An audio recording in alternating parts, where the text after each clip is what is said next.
Hello dear teachers, कसे आहात सगळे? I hope you all are good and fine. तर सगळ्यात आधी मी आपलं सगळ्यांचं स्वागत करतो आपल्या नवीन लेक्चरमध्ये, जिथं आपण बघणार आहोत आपलं टी पेपर 2चं एक अत्यंत इम्पॉर्टंट टॉपिक, जे की आपल्या पेपर 2 साठी जर आपण म्हणलं, पेपर 2चं जर विचार केलं तर त्यामध्ये हा सेल टॉपिक बेसिकली आपल्याला 2 ते 3 मार्क बेसिकली देऊन जातो. म्हणजेच काय की 1 ते 3 प्रश्न यातून बेसिकली पडतात म्हणजे पडतातच. ठीक आहे. हे मागल्या अनालिसिस मधून आपण सांगतो की बेसिकली हा एक अत्यंत इम्पॉर्टंट टॉपिक आहे. तर बेसिकली या चॅप्टरमध्ये आपल्याला बेसिकली सेल जे असतो ते बघायचं आहे, सेलचे टाइप्स आपल्याला बघायचे आहेत आणि त्याचसोबत आपण प्रिव्हियस इयर पण त्याच्यामध्ये डिस्कस करू. तर सगळ्यांनी लक्षपूर्वक पिरियड लेक्चर ऐका, नोट्स वगैरे मेंटेन करा, एक वही आणि पेन सोबत घेऊन बसा आणि जसं जसं इथं मी शिकवत जाईन तसं ते नोट डाऊन करा. ठीक आहे. तर पुढे जाऊ आपण.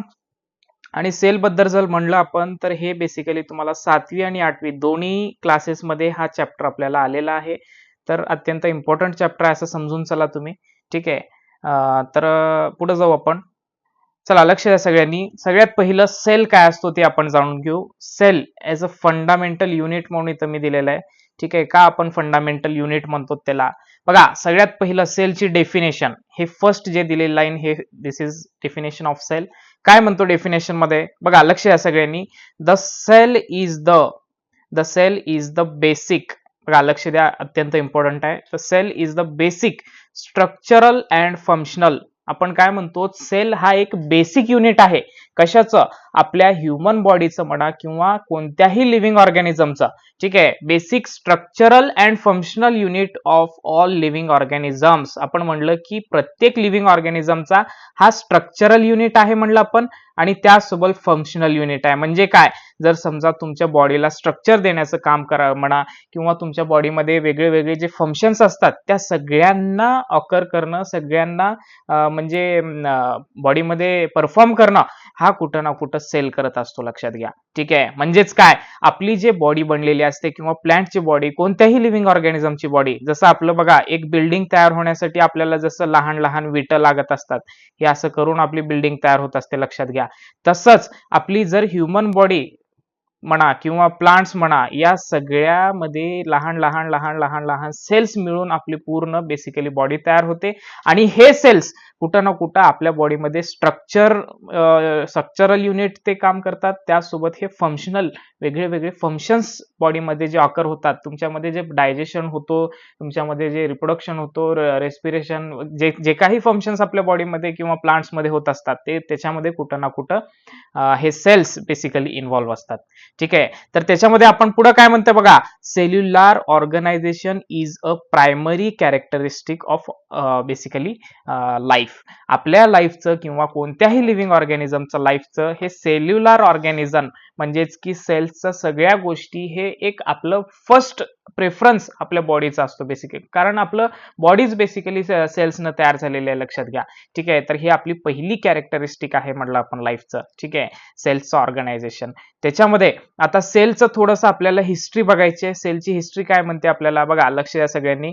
सेलच्या हिस्ट्रीमध्ये आपल्याला काय म्हणतो? It is in basically 1665. आता हे MCQ मध्ये वगैरे विचारले जातात की 1665 मध्ये बघा, अत्यंत इम्पॉर्टंट आहे. 1665 मध्ये इन 1665 रॉबर्ट हुक नावाच्या सायंटिस्टनं observe cork under a microscope naming compartment cells.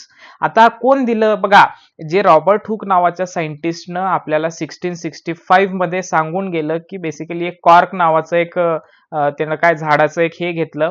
त्याच्यामध्ये त्यानं बघितलं की लहान लहान सेल्स, हे असे लहान लहान सेल्सनं ते कॉर्क बेसिकली तयार झालेलं आहे. ठीक आहे. म्हणजे त्यानं कॉर्कला ऑब्झर्व केलं अंडर अ मायक्रोस्कोप. हे कॉर्क झाडामध्ये असतो. ठीक आहे. Under a microscope naming the compartments. त्या कंपार्टमेंटला असं त्याला त्या कॉर्कमध्ये काय दिसलंय? असे कंपार्टमेंट दिसले. ठीक आहे. असे लहान लहान कंपार्टमेंट दिसले आणि त्याला त्यानं नाव दिलं की हे आहेत बेसिकली सेल्स. काय आहेत म्हणलं त्यानं? सेल्स. आता बघा, मायक्रोस्कोपच्या खालीच आपल्याला सेल्स दिसतात. आपल्याला काय, आपण नॉर्मल डोळ्यावरून आपण त्याला पाहू शकत नाही. ठीक आहे. आणि सेलचं मिनिंग काय होतो? Small room. बघा हे सेल वर्ड कुठून सांगितलं त्यानं, एक लॅटिन वर्ड असतो सेला नावाचं. काय नावाचं? सेला. तर हा सेला नावाच्या लॅटिन वर्डनं बेसिकली त्यानं आपल्याला सेल नाव हे बेसिकली सांगितलं. कोण?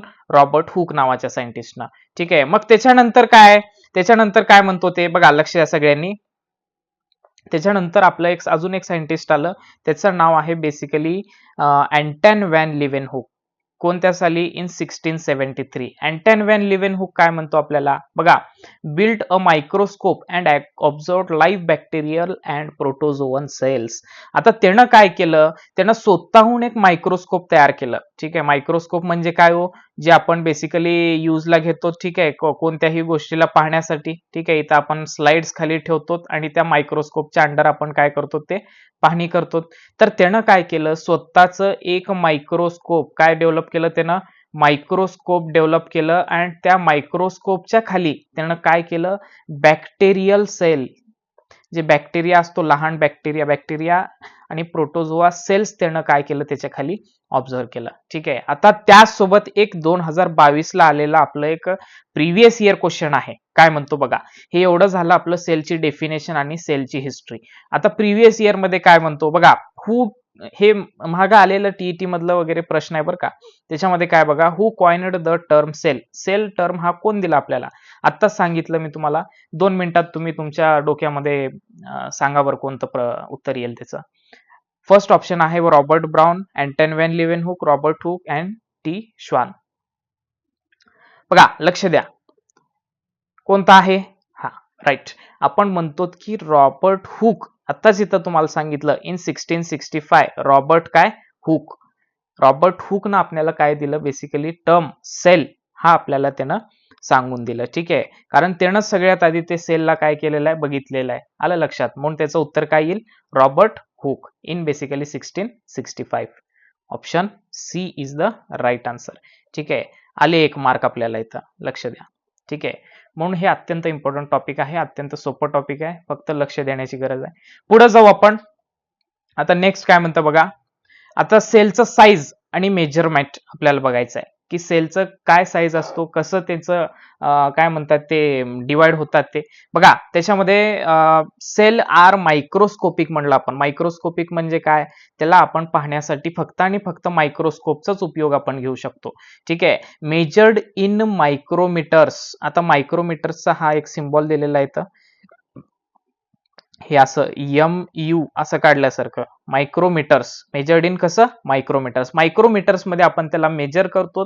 And basically nanometres. हे मायक्रोमीटर झालं आणि NM म्हणल्यास ते नॅनोमीटर झालं. ठीक आहे. तर आपण सेल्सला मेजर करताना मायक्रोमीटर मध्ये आणि नॅनोमीटर मध्ये आपण मेजर करतो. तर बघा आता मायक्रोमीटर नॅनोमीटर काय ते पण तुम्हाला इथं सांगितलंय मी. बघा 1 सेंटीमीटर म्हणजे 10 MM म्हणजे मिलीमीटर होतो बेसिकली. ठीक आहे. आणि 1 मिलीमीटर म्हणजे बेसिकली किती होतो तुमचं, 1000 बेसिकली काय म्हणलं आपण, मायक्रोमीटर. इथे दिलंय बघा म्यू मीटर म्हणून. हे असं MU असं जुडल्यासारखं म्हणल्यास त्याला आपण मायक्रोमीटर म्हणायचं. ठीक आहे. किती म्हणलं आपण, 1 मिलीमीटर किती आपलं, 1000 बेसिकली मायक्रोमीटर. 1000 मायक्रोमीटर. आणि एक बेसिकली मायक्रोमीटरचा जर विचार केला, हे जे 1000 आले याच्यामधलं एक मायक्रोमीटर हे 1000 नॅनोमीटर असतो बेसिकली. NM हे 1000 बेसिकली काय असतो, नॅनोमीटर. काय असतो ते, नॅनोमीटर. आणि हे म्यूमीटर हे MU असं जुळून आल्यास त्याला आपण म्हणायचं मायक्रोमीटर. काय म्हणायचं त्याला, मायक्रोमीटर. आलं लक्षात? अशा प्रकारे आपल्याला ते दिसतो, अशा प्रकारे त्याचा साईज असतो. आता बघा नेक्स्ट काय म्हणताय, cells are observed using a compound microscope. मायक्रोस्कोपचा प्रकार असतो कंपाऊंड मायक्रोस्कोप म्हणल्यास ते मायक्रोस्कोप ना आपण बेसिकली सेल्सला काय करतो, ते असं झूम करून आपण तिथं पाहत असतो. मायक्रोस्कोप काय करतो, magnifies objects on a glass slide. आता मायक्रोस्कोप कसा असतो बेसिकली, हे समजा मायक्रोस्कोप आहे. ठीक आहे, फॉर सपोज. तर याच्या खाली एक असं ग्लासची स्लाइड असते. त्या ग्लासच्या साईडवर आपण सेल्सचं सॅम्पल ठेवतो. जे कोणतं सेल असेल, ट्रीचा असेल तर झाडाचं एक लहान टिश्यूचा तुकडा आपण तिथं ठेवतो आणि त्याला आपण पाहिल्यानंतर आपल्याला ते दिसून येतो बेसिकली. ठीक आहे. ऑर अन इलेक्ट्रॉन मायक्रोस्कोप, नाहीतर आपण अजून एक दुसरं मायक्रोस्कोपचा प्रकार आहे, ते इलेक्ट्रॉन मायक्रोस्कोप म्हणतो. हे खूप जास्त एक्स्ट्रा लेवलचं मोठं मायक्रोस्कोप असतो. हे एकदम असं रिसर्च लॅबमध्ये वगैरे मोजकेच असतात हे. ठीक आहे. आणि हे काय म्हणतात बिलियन टाइम्स बेसिकली झूम करतो, मॅग्निफाय करतो त्याला. ठीक आहे. म्हणजे आपल्याला खूप एकदम लहान कोणतं सेल असेल तर ते पण आपल्याला या इलेक्ट्रॉन मायक्रोस्कोपनं बघायला भेटतो. पण नॉर्मली जे आपण यूज करतो ते कंपाऊंड मायक्रोस्कोप असतं. कोणतं म्हणलं आपण? Compound microscope. ठीक आहे.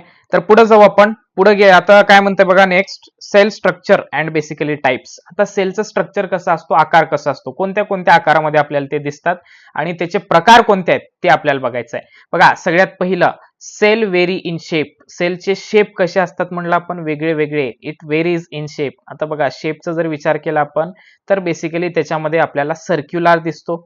ठीक आहे. गोल आकाराचा आपल्याला दिसतो. मग रॉड शेप्ड रॉड कशी असते बघा, हे अशा टाईपमध्ये रॉड शेप्ड मध्ये आपल्याला दिसतो.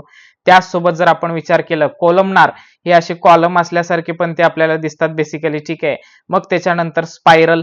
स्पायरल म्हणजे हे असं सापासारखं स्ट्रक्चर पण आपल्याला त्याच्यामध्ये दिसतो. आणि त्याचसोबत जर आपण म्हणलं तर ओव्हल शेप, हे जसं अंडा असतो त्या शेपचं पण आपल्याला ते बेसिकली काय दिसतो? सेल दिसतो बेसिकली. ठीक आहे. हे झाले सेलचे shapes based on there function. आणि त्यासोबत रेक्टँग्युलर पण असतो बरं का, हे असं रेक्टँगल. हे कशावरती बेस्ड आहेत? These are based on their functions. ह्यांच्या फंक्शन्स वरती ह्यांचे टाइप्स वगैरे पण डिपेंड आहेत. आणि त्याच्यानंतर जर आपण म्हणलं तर सेलचे बेसिकली दोन, आता हे झालं तर त्याच्यानंतर मी म्हणलं कोणतं म्हणलं तिथं बघा, two main types of cells. ठीक आहे. आता सेलचे किती प्रकार असतात म्हणलं आपण तिथं? दोन प्रकार असतात. ते पण आपण बघून घेऊ लगेच. सगळ्यांनी लक्षपूर्वक ऐका. दोन मेन प्रकार असतात म्हणलं आपण सेलचे. बघा सेल्स, एक सेकंड. हा, cells are basically of two types. किती प्रकाराचे आहेत? दोन प्रकाराचे. ठीक आहे. आता त्याच्यामध्ये काय म्हणतंय? Cells are either eukaryotic or prokaryotic. बघा याच्या अगोदर इथं बघू आपण two main types, animal cells and plant cells. Animal cells कसे आहेत? No cell wall, small vacuole. आता हे एनिमल सेल, प्लांट सेल.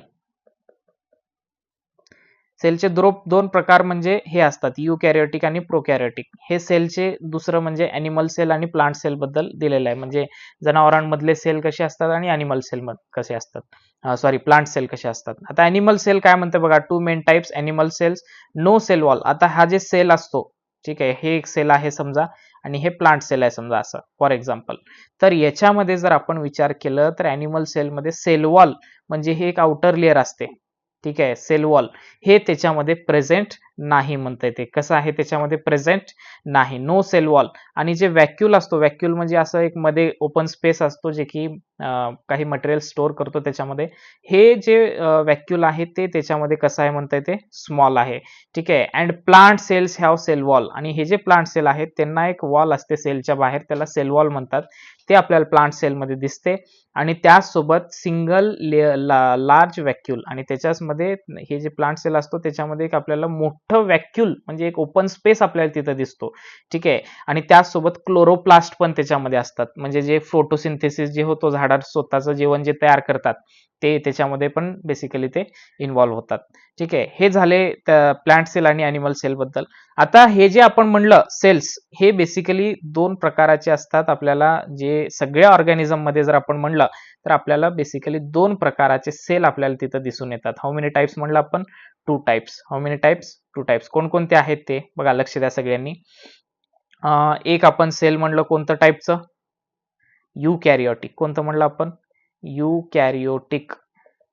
बघा इथं दिलंय युकॅरियोटिक. आणि दुसरं प्रोकॅरियोटिक. प्रोकॅरियोटिक. आता हे दोन सेलचे प्रकार असतात. कधी पण कोण म्हणलं तर हे सांगायचं. हे अॅनिमल सेल, प्लांट सेल पण आहेतच, पण हे अॅनिमल सेल, प्लांट सेल पण कशामध्ये येतात? आता हे प्लांट आणि अॅनिमल हे युकॅरियोटिक आहेत. आता बॅक्टेरियाज आहेत त्यांच्यामध्ये प्रोकॅरियोटिक दिसतो. फरक काय आहे बघा. युकॅरियोटिक म्हणजे असे सेल्स. आता फरक कसं समजायचं? असे cells eukaryotic means with membrane bound organelles. म्हणजे ह्याच्यामध्ये जे लहान लहान ऑर्गनेल्स असतात, जे लहान लहान ऑर्गन्स ज्याचे पार्ट्स असतात त्याला आपण ऑर्गनेल्स म्हणतो. काय म्हणायचं त्याला? ऑर्गनेल्स. ठीक आहे, ऑर्गनेल्स. तर हे जे ऑर्गनेल्स असतात जसं की त्याच्यामध्ये बेसिकली युकॅरियोटिक मध्ये हे मेम्ब्रेन बाउंड असतात. म्हणजे ते समजा हे ऑर्गनेल आहे त्याच्यामधलं, तर त्याच्यावरती असं मेम्ब्रेन आपल्याला दिसतो आणि ते प्रॉपरली डेव्हलप झालेले असतात बेसिकली. ठीक आहे, ते सेल्स असतात युकॅरियोटिक. आता या युकॅरियोटिक मध्ये बेसिकली प्लांट येतात. ठीक आहे, ॲनिमल सेल येतात. आलं लक्षात? हे युकॅरियोटिक सेल्स म्हणजे प्लांट सेल, ॲनिमल सेल, हे जे आता ह्याच्या अगोदर आपण जे बघितलं. मग त्याच्यानंतर दुसरं सेलचा प्रकार असतो प्रोकॅरियोटिक. आता प्रोकॅरियोटिक म्हणजे काय बघा, असं सेलचं प्रकार, हे एक sale no membrane bound organelles, ह्याच्यामध्ये जे ऑर्गनेल्स असतात त्याच्या बाहेर एक प्रॉपर असं मेम्ब्रेन म्हणजे त्याच्या बाहेरची लेअर हे डेव्हलप झालेली नसते. ठीक आहे, हे डेव्हलप झालेली नसते. ठीक आहे, आणि त्याचं एक्झाम्पल जर आपण म्हणलं, हे जसं युकॅरियोटिक प्लांट्स ॲनिमल्स आहेत, तसं हे प्रोकॅरियोटिक म्हणजे तुमचे बॅक्टेरिया असतात. कोणतं म्हणलं आपण? बॅक्टेरिया.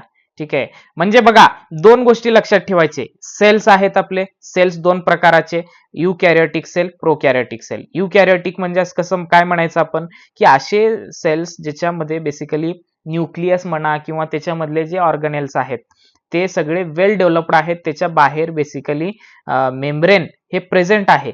आणि जर दुसरं प्रकार म्हणलं तर प्रोकॅरियोटिक सेल, त्याच्यामध्ये जे ऑर्गनेल्स आहेत लहान लहान, त्याच्यामध्ये आपल्याला जे मेम्ब्रेन दिसते, जे बाहेरची लेअर दिसते, ते बेसिकली डेव्हलप झालेली नाही. इथं तुम्हाला दाखवले बघा तेच.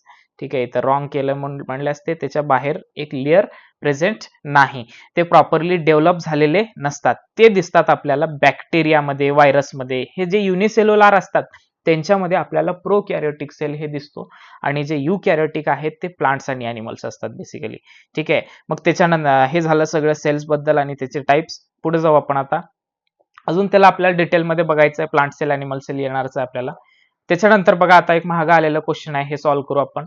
Which of the following is a characteristic feature of prokaryotic cell. आताच तुम्हाला म्हणलं मी प्रोकॅरियोटिक युकॅरियोटिक काय असतो.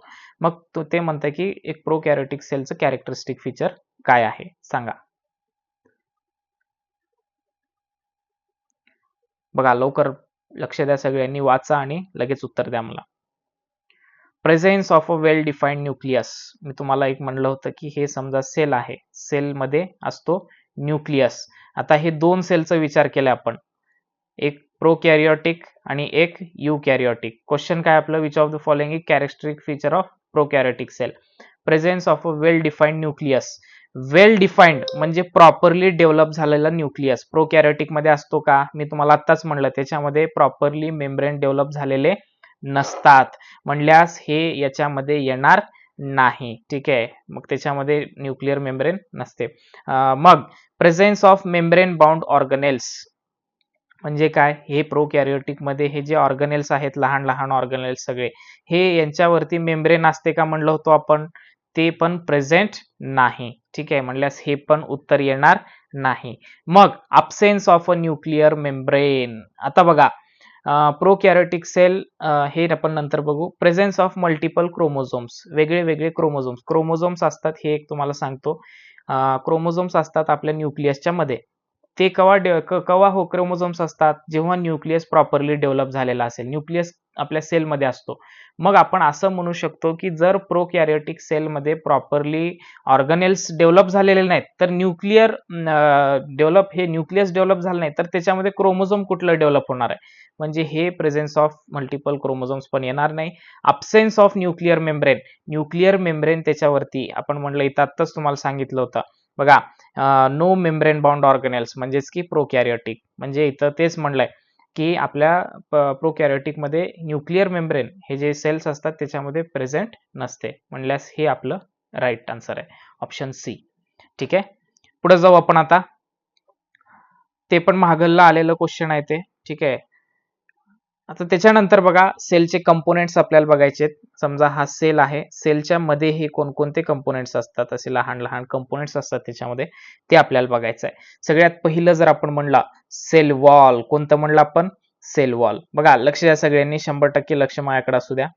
त्याच्यामध्ये सेल वॉल काय असते बघा, मला एक एक एक एक करून दाखवतो मी. बघा हे समजा एक सेल आहे, तर सगळ्यात बाहेरची लेअर हे असते सेल वॉल. काय म्हणायचं त्याला? Cell wall. म्हणजे सगळ्यात बाहेरची लेअर. सेल वॉलचं स्ट्रक्चर आपल्याला दिलंय, हे सेल आहे, सेलचं बाहेरची layer cell wall. Found in plant cells, algae and fungi. आता हे जे सेल वॉल असते हे सेल वॉल सगळ्यामध्ये नसते, ठीक आहे. काही सेल्स मध्ये ते अब्सेंट असते, त्याच्या खालची लेअर असते. हे प्लाझ्मा मेम्ब्रेन जे दिसते तुम्हाला, हे सेकंड नंबरचं, हे लेअर प्रेझेंट असते. आणि काही सेल्स मध्ये जसं की प्लांट सेल्स आहेत, अल्गी आहे, फंगाय आहे, याच्यामध्ये आपल्याला सेल वॉल बेसिकली प्रेझेंट असते. आता सेल वॉल कशाची तयार झालेली आहे? It is made up of cellulose and pectin. एक दोन कंपोनेंट असतात त्याच्यामध्ये, जसं आपलं काय म्हणतात सेल्युलोज अँड पेक्टिन. काय म्हणलं आपण त्याला? सेल्युलोज आणि पेक्टिन. हे सेल वॉल त्याची तयार झालेली आहे. इथं लिहून देतो वाटल्यास मी, सेल्युलोज ऑर बेसिकली पेक्टिन. ठीक आहे. हे दोन कंपोनेंट लक्षात घ्या. PECTIN, sorry. हे दोन कंपोनेंट ना आपली सेल वॉल जे हे लेअर आहे, हे सगळी ह्याच्यामध्ये कंपोनेंट असतात हे. ठीक आहे. कोणतं आपण? Cellulose and pectin. Provide supports and prevents excess water entry. आता हे काय करतो बघा, हे लहान लहान आपली म्हणलं आपण, आपली जी बॉडी असते हे लहान लहान सेल्स न बनलेली असते, पूर्ण असे सेल्स. ठीक आहे. तर ह्या सेल वॉलचं काम काय? आता तुमच्या बॉडीमध्ये समजा तुम्ही वॉटर इंटेक केलंय, हे समजा प्लांट्स आहेत, प्लांट्सने वॉटर इंटेक केलंय, तर त्याच्यामध्ये जे एक्सेस वॉटर असतो, हे सेलमध्ये एक्सेस जास्त पाणी, तर बाहेर पाणी आहे, तर ते जास्त पाणी मध्ये येऊ देत नाही. ठीक आहे. आणि त्या सेलला, हे मध्ये जे सेलचे कंपोनेंट्स आहेत त्यांना ते काय म्हणतात, रक्षा, सपोर्ट देण्याचं पण ते काम करत असतो. त्यांना बाहेरच्या कोणत्याही गोष्टीनं ते प्रिव्हेंट करत असतो. ठीक आहे. Protection is the main function of cell wall. ठीक आहे. ते प्रोटेक्शन देण्याचं काम करतो, सपोर्ट देण्याचं काम करतो. ठीक आहे. मग त्याच्यानंतर दुसरी लेअर असते प्लाझ्मा मेम्ब्रेन. कोणतं म्हणलं आपण? Plasma membrane. आता प्लाझ्मा मेम्ब्रेन लेअर काय आहे? लक्ष द्या सगळ्यांनी. बघा, thin flexible covering in all cells. आता प्लाझ्मा मेम्ब्रेन म्हणजे हे सेल वॉल जे असतो त्याच्या मधली लेअर आहे. सेल वॉल बाहेरची लेअर, हे प्लाझ्मा मेम्ब्रेन त्याच्या मधली लेअर. ठीक आहे. हे सेल वॉल म्हणजे हे याच्या बाहेरची लेअर. ठीक आहे. आता हे लाल कलरने जे दाखवलंय, हे 2 नंबरची लेअर, हे प्लाझ्मा मेम्ब्रेन आहे. कोणती आहे ते? Plasma membrane. ठीक आहे. आता thin and flexible covering in all cells, selectively permeable, maintains homeostasis. आता हे सेल प्लाझ्मा मेम्ब्रेन काय करतो? प्लाझ्मा मेम्ब्रेन पण एक कव्हरिंगचंच काम करतो मॅक्झिमम सेल्समध्ये. आता युकॅरियोटिक सेल्समध्ये हे सगळ्यात आउटर लेअर असते, सेल वॉल त्याच्यामध्ये प्रेझेंट नसते. ठीक आहे. युकॅरियोटिक म्हणतोय मी, सॉरी, ॲनिमल सेल्समध्ये. ठीक आहे. मग याच्यामध्ये काय असतो बेसिकली, जे काही मटेरियल्स मध्ये येणार आहेत, फॉर सपोज आता कोणतंही काय म्हणतात ते मटेरियल्स हे सेलच्या मध्ये येत असतात, तर हे सेलच्या मध्ये कोणालाही न येऊ देण्याचं काम, म्हणजे सिलेक्टेड मटेरियल, सिलेक्टिव्हली परमिएबल का म्हणता येते? कारण ते सिलेक्टेड मटेरियल्सलाच मध्ये घेतो. आलं लक्षात? तर तेच लेअर म्हणजेच की आपले प्लाझ्मा मेम्ब्रेन. इथं त्याचं स्ट्रक्चर दिलेलं आहे बघा, हे कशाने बनलेली आहे? Carbohydrate chain, lipid.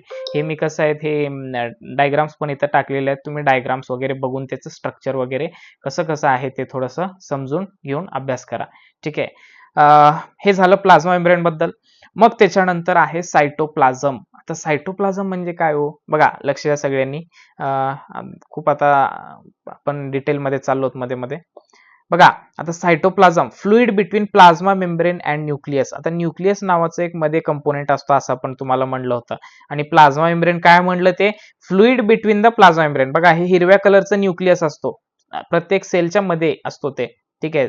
आणि फ्लुइड बिटवीन प्लाझ्मा मेम्ब्रेन म्हणतं. हे सायटोप्लाझम म्हणजे हे त्याच्या मधलं आणि प्लाझ्मा मेम्ब्रेन मधलं. प्लाझ्मा मेम्ब्रेन हे लाल कलरची लेअर, आणि त्याच्या आणि याच्यामधलं जे फ्लुइड असतो, जे लिक्विड पार्ट असतो, त्याला आपण म्हणतो सायटोप्लाझम. हे जे पर्पल कलरनं तुम्हाला दाखवलंय, हे बेसिकली आहे सायटोप्लाझम. काय म्हणलं आपण त्याला? सायटोप्लाझम. ठीक आहे. आता हे सायटोप्लाझम काय असतो? Contains organelles and cytosol source amino acid, glucose, vitamins. हे याच्यामध्ये अमिनो ऍसिड स्टोअर करतो, ग्लुकोज स्टोअर करतो, विटॅमिन स्टोअर करतो, आणि त्याचसोबत वेगळे वेगळे त्याच्यामध्ये आपल्याला सेल ऑर्गनेल्स, म्हणजे लहान लहान सेल मधले जे ऑर्गनेल्स म्हणल्यास त्याच्यामधले जे पार्ट असतात, ते आपल्याला पुढे अजून पाहायचंय कोणते पार्ट असतात ते सगळे पार्ट्स आपल्याला त्याच्यामध्ये प्रेझेंट असलेले आपल्याला दिसून येतात. आलं लक्षात? हे झालं आपलं सेलचे कंपोनेंट्स. आता त्याच्यानंतर आता थोडंसं पुढे जाऊ आपण. आता सेल ऑर्गनेल्स बद्दल आपल्याला बघायचं आहे. सेल ऑर्गनेल्स म्हणजे काय? इथं तुम्हाला सांगितलं होतं बघा, हे जे लहान लहान सायटोप्लाझम मध्ये जे लहान लहान पार्ट्स असतात, त्याला आपण म्हणतात सेल ऑर्गनेल्स. काय म्हणलं आपण याला? इकडे एरो करून दाखवतो. Sale organelles.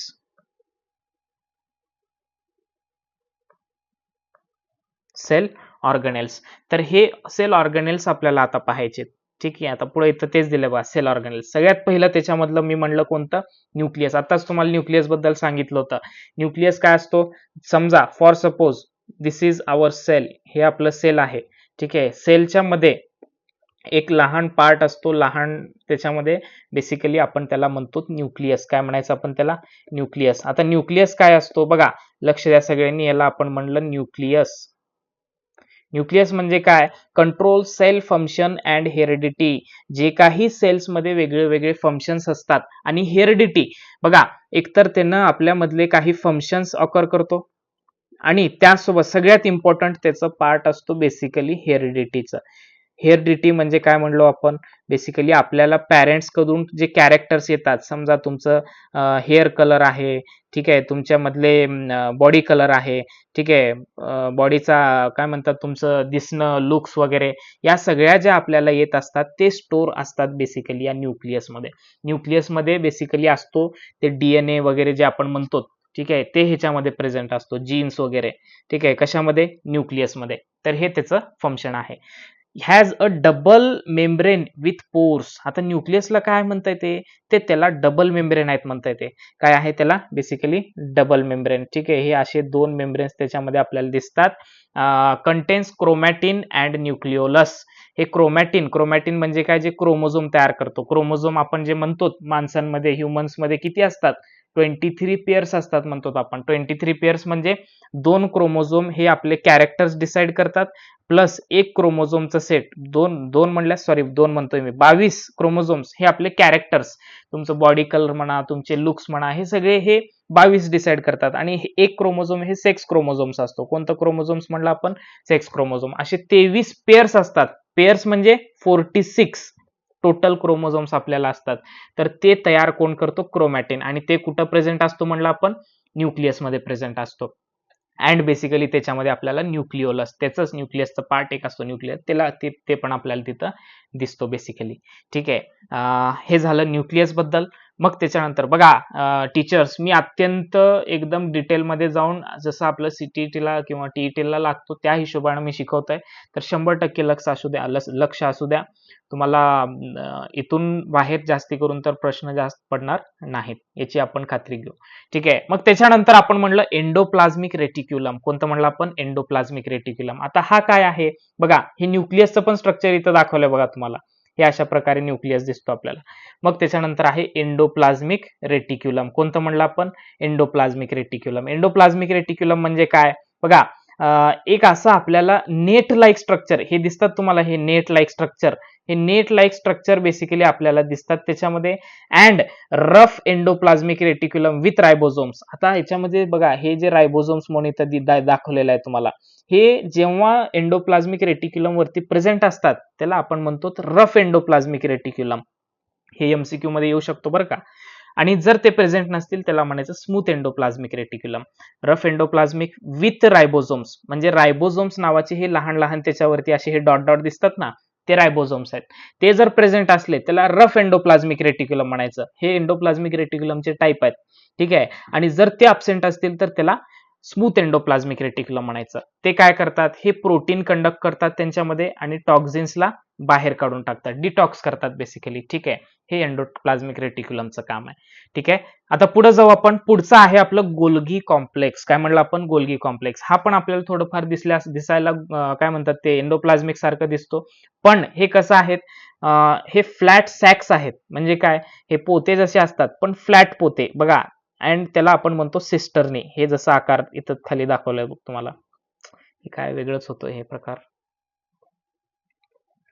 1 मिनिटात तुम्हाला दाखवतो बघा.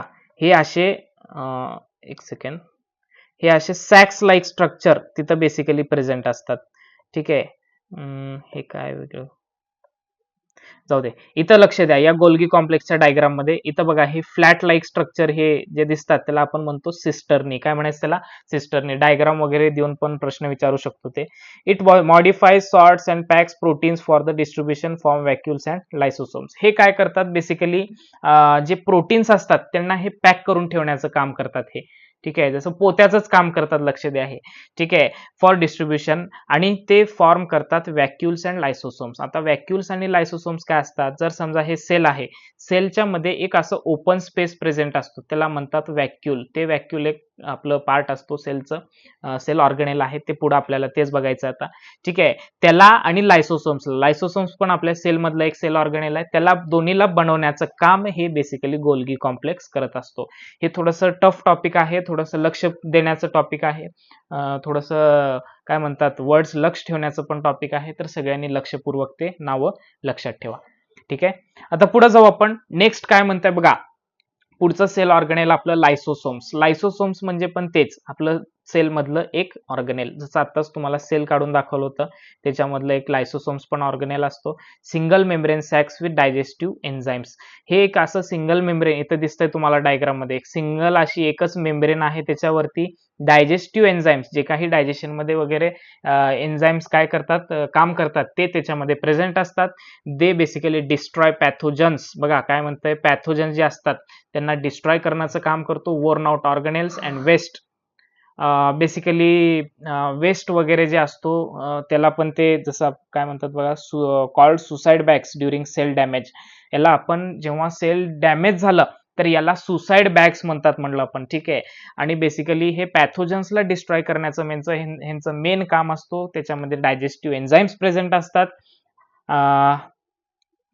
आणि वेस्ट वगैरे त्याला ते बाहेर काढून टाकत असतो, लक्षात घ्या. ठीक आहे, आणि त्याच्यानंतर नेक्स्ट आता हे इम्पॉर्टंट आहे मायटोकॉन्ड्रिया. कोणतं म्हणलं आपण? मायटोकॉन्ड्रिया.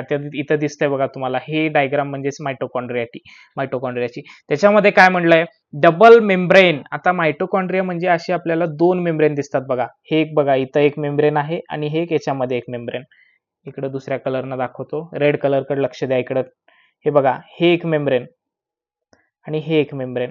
म्हणजे आपण त्याला म्हणलं की हे डबल मेम्ब्रेन आहे. Produce ATP. एटीपी नावाचं ॲडिनोसिन ट्रायफॉस्फेट हे बेसिकली ते तयार पण करतो आणि स्टोर पण करतो. त्याच्यामुळे आपण त्याला पॉवर हाऊस म्हणतो. काय म्हणलं ते? स्टोर पण आणि बेसिकली तयार पण करणं. म्हणजेच काय, एटीपी म्हणजे बेसिकली एनर्जी. काय म्हणतो आपण, आपल्या बॉडीमध्ये किंवा प्लांट्समध्ये जे काही एनर्जी असते ते स्टोर करण्याचं हा मायटोकॉन्ड्रिया काम करत असतो. जसं आपलं लाईटचं पॉवर हाऊस सगळं पॉवर त्याच्यामध्ये स्टोर करून जसं आपल्या घरांना पाठवत असतो, तसं आपल्या सेल्समध्ये हे मायटोकॉन्ड्रिया हे काम करत असतो बेसिकली. ठीक आहे, हॅव बेसिकली क्रिस्टे. हे जे फोल्ड्स तुम्हाला दिसतात इथं बघा, हे जे फोल्ड झालेले हे स्ट्रक्चर दिसतात त्याला आपण म्हणतो क्रिस्टे. काय म्हणायचं त्याला? क्रिस्टे. हे फोल्ड्स. ठीक आहे, हे फोल्ड्सला बेसिकली क्रिस्टे म्हणतात. ते आपल्याला मायटोकॉन्ड्रियामध्ये दिसतात टू इन्क्रीज सरफेस एरिया. त्याच्यामध्ये आपल्याला क्रिस्टे कशासाठी असतात? हे क्रिस्टे असं फोल्ड होऊन त्याचं असं एरिया वाढवतात त्याच्यामध्ये. ठीक आहे, जर समजा हे पूर्ण असं मोठं असलं असतं तर हे याचं एरिया थोडंसं कन्साइज झालं असतं. ठीक आहे, मग त्याच्यामध्ये आपण म्हणलं की क्रिस्टे प्रेझेंट असतात. मग त्याच्यानंतर अजून एक सेल ऑर्गनेल पुढचं काय दिलं बघा. Next is व्हॅक्यूल.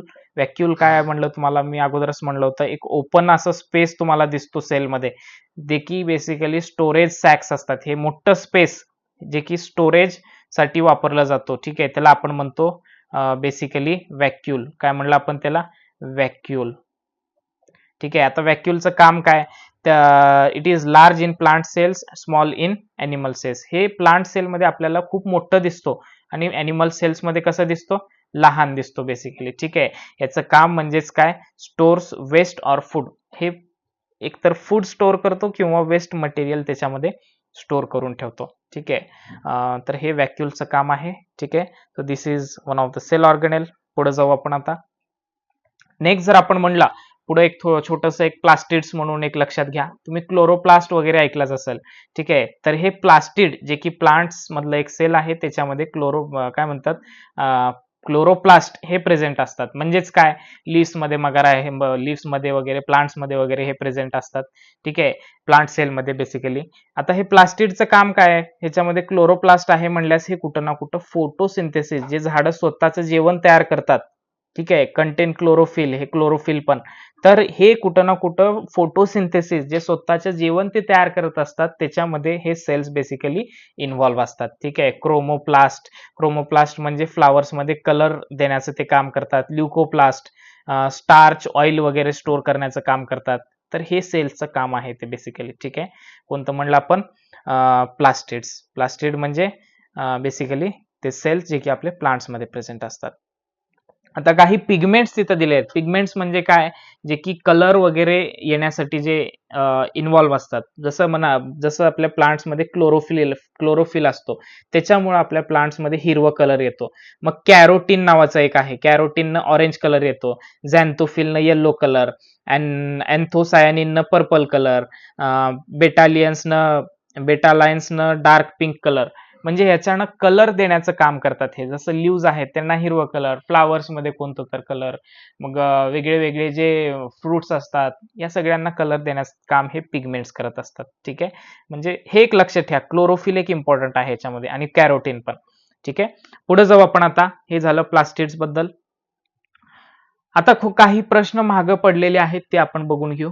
ठीक आहे, the organelle known as suicide bags of the cell is. आता तुम्ही सांगा मला, असं ऑर्गनेल ज्याला आपण सुसाइड बॅग्स म्हणतो, आताच तुम्हाला मी सांगितलेलं होतं बघा. ऑप्शन दिलंय गोल्गी ॲपॅरेटस, लायसोसोम, काय झालं, पेन चलत नाही माझी, लायसोसोम्स, न्यूक्लियस आणि मायटोकॉन्ड्रिया. कोणता असेल याच्यामध्ये, तर बेसिकली लक्ष द्या सगळ्यांनी. आताच तुम्हाला मी सांगितलं होतं, the organelle known as the suicide bag of the cell is, त्याला आपण म्हणतो basically लायसोसोम.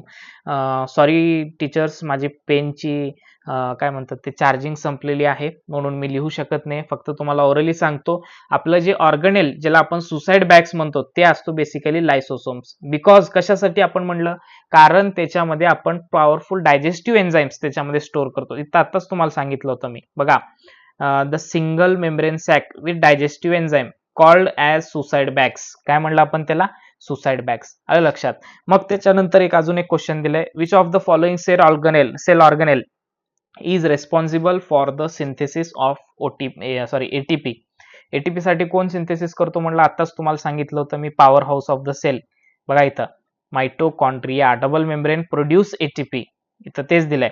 Which of the following cell is responsible for synthesis, म्हणजे तयार करणं कशाचं, एटीपीचं. कोण असतो ते, mitochondria. Option number B. Okay, तर सगळ्यांनी चॅनलला सबस्क्राईब करा, बेल आयकन दाबा, जेणेकरून तुम्हाला जसं मी व्हिडिओ टाकेन तुम्हाला अपडेट भेटेल. रेग्युलरली लेक्चर्स करा. काही लेक्चर्समध्ये आपण पूर्णच्या पूर्ण टॉपिक आपण संपून टाकू आणि लवकरात लवकर आपण आपलं टीईटीचं सिलेबस आपण संपू आणि याच्या बाहेर तुम्हाला प्रश्न येणार नाहीत. कारण मी बघा प्रिव्हियस इयर एमसीक्यू पण डिस्कस करतोय, तुमचं टॉपिक पण डिस्कस करतोय, म्हणून थोडंसं व्हिडिओ लेंदी होईल, पण तुम्हाला बेस्ट असं कंटेंट इथं भेटणार, लक्षात घ्या. ठीक आहे, okay, bye all of you. Remaining part will see on next lecture.